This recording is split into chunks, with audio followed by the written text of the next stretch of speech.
Il progetto EDIPAI, finanziato attraverso il PNRR con quasi 7 milioni di euro in Friuli Venezia Giulia, Piemonte, Valle d'Aosta, Lombardia, Lazio e Belgio, ha accompagnato per 2 anni enti pubblici, piccole e medie imprese, cooperative ed imprese sociali in una serie di processi di trasformazione digitale sostenibile ed inclusiva, generando ricadute concrete sui territori. Ed è stato oggetto di un incontro nella sede in SIE il coordinatore dell'iniziativa che quei risultati ha reso noti. Tutto il progetto è stato costruito proprio con l'obiettivo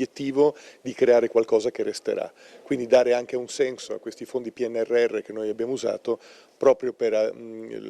gettare le basi di un ecosistema, delle fondamenta di qualcosa che possa poi continuare a svilupparsi nel futuro. Le attività sono state 1255, 526 per le pubbliche amministrazioni, 729 per le aziende, 421 i soggetti coinvolti, 186 pubbliche amministrazioni, 235 piccole e medie imprese e 344 percorsi che hanno consentito di testare soluzioni tecnologiche prima di investirvi in modo strutturale, 30 i servizi di consulenza specialistica e 408 i percorsi formativi, 3 le direttrici fondamentali attraverso le quali il progetto ha operato: digitalizzazione, sostenibilità attraverso lo sviluppo di soluzioni per città intelligenti ed economia sociale ed inclusione, promuovendo accessibilità digitale, tecnologie assistive e nuovi modelli di didattica. Abbiamo cercato di guardare anche la sostenibilità di tipo economico, perché questi progetti sono molto belli, ma poi nel corso del tempo normalmente significa che per tenerli in piedi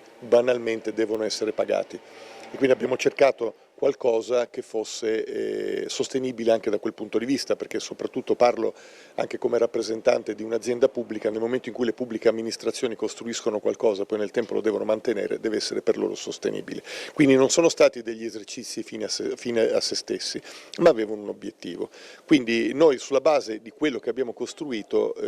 quello di oggi non è una fine, ma è semplicemente la celebrazione di un momento